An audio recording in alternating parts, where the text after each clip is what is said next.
তৃণমূলের গোষ্ঠী কোন্দল ফের প্রকাশ্যে। বিধানসভা নির্বাচনের আগে শেষ 21শে জুলাই প্রস্তুতি সভার মঞ্চে নিজের গড়েই মেজাজ হারালেন রাজ্যের মন্ত্রী তথা তাজমুল হোসেন। প্রস্তুতি সভার মঞ্চ থেকে সরাসরি তার পাশে বসা শাসক দলেরই জেলা পরিষদ সদস্য বুলবুল খানকে আক্রমণ করলেন মন্ত্রী তাজমুল। মন্ত্রীর নেতৃত্বে বিগত পঞ্চায়েত ভোটে ধস নেমেছিল, আবার লোকসভা ভোটেও হেভিওয়েট প্রার্থী প্রসূন ব্যানার্জি সব ভোট পেয়েছিলেন মালদার হরিশ্চন্দ্রপুর বিধানসভা থেকেই। এমনকি জেলা পরিষদের লড়াইতে হারতে হয়েছিল মন্ত্রীর ভাইকেও। আর সবকিছুর পেছনেই ছিল দলের মধ্যে থাকা তাজমুল হোসেনের বিরুদ্ধ গোষ্ঠী, যাদের অভিযোগ ছিল মন্ত্রী এবং তার ভাই এলাকায় বিভিন্ন ব্যাপারে দুর্নীতি করছে। আর এই জন্যই হরিশ্চন্দ্রপুর বিধানসভায় শাসক দলের থেকে মুখ ফিরিয়েছে সাধারণ মানুষ। আর এরপর থেকে বিধানসভা নির্বাচন যতই এগিয়ে আসছে, মন্ত্রীর কপালে বাড়ছে চিন্তার ভাঁজ। আজ 21শে জুলাই প্রস্তুতি সভায় সবশেষে বক্তব্য রাখতে উঠে টেনশনে মেজাজ হারিয়ে ফেললেন মন্ত্রী তাজমুল। দলের মধ্যে গোষ্ঠী কোন্দল আবার প্রকাশ্যে চলে এলো।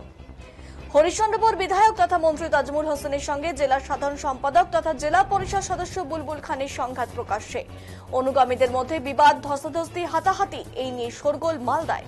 বিরোধীদের দাবি রতুয়ার পরে এবার হরিশ্চন্দ্রপুর বিধানসভায় কে টিকিট পাবে তা নিয়েই কোন্দল।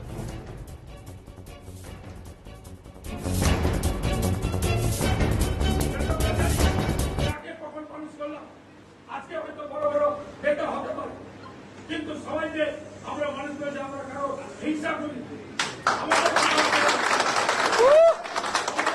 হচ্ছে আমি যখন বড় হয়েছি, আবার তুমি আসো না, তুমি বড় হও, তোমাকে বড় করার জন্য আমরা তো সবসময় আপনার চেষ্টা করি।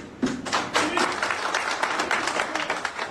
করতে পারছিল না, তোমাকে যখন কেউ দিচ্ছিল না, তখন কত লড়াই করে এই রহিম বক্সিকে দেখুন, মন্ত্রী তো আমাকে আক্রমণ করছিল। তা আমি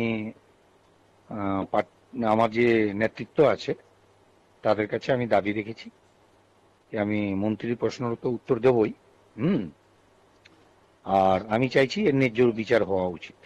না, ধস্তাধস্তি কোথাও নেই। কিছু ছেলে পেলে এসেছিল, আমি হাত জোর করে সবকে ঘুরিয়ে দিচ্ছি। কোনো ধস্তাধস্তি হয়নি, কোথাও কিছু হয়নি।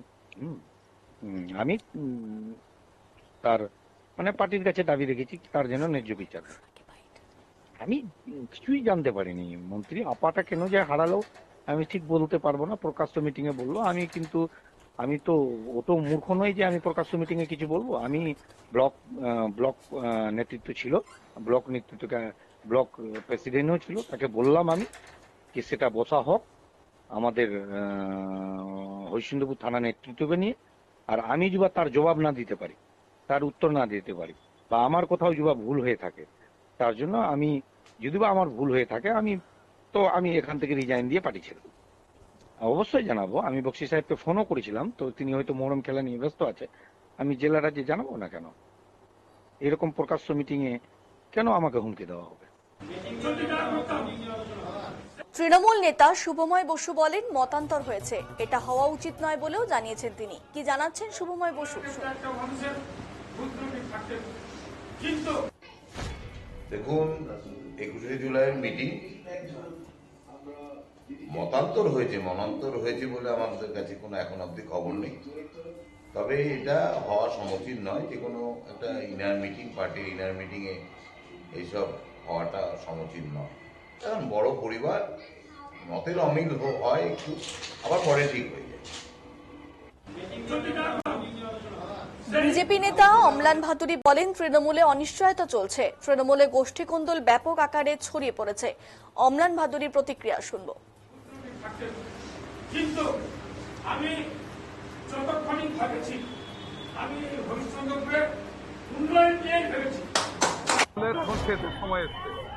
মালদা জেলায় কয়েকদিন আগে দেখলাম 21শে জুলাইয়ের প্রস্তুতি সভার মঞ্চে প্রবীণ বিধায়ককে অপমান করা হলো। আজ হরিশ্চন্দ্রপুরের বিধায়ক তিনি যেভাবে বলছেন তাতে মনে হচ্ছে তার টিকিটের নিশ্চয়তা নাই, তিনি মন্ত্রী। সারা তৃণমূলে একটা অনিশ্চয়তা চলছে, ওর ঘরে দোষ চাপাচ্ছে, ওকে সন্দেহ করছে। তৃণমূলের শেষের সময় আগত হয়েছে, এটা আমরা বুঝতে পারছি। বুলবুল খান তো নাম নিয়ে বলছে, নাম করে একবার এখানে তো সবাই সকলকে নাম করে। তৃণমূলের গোষ্ঠীদ্বন্দ্ব মালদা জেলায় সর্বজন বিদিত। এবং এটা বারে বারে প্রমাণ হচ্ছে যে হরিশ্চন্দ্রপুর সহ রতুয়া সমস্ত জায়গায় গোষ্ঠীদ্বন্দ্ব একটা ব্যাপক আকারে ছড়িয়ে পড়েছে। যদি না করতাম সেই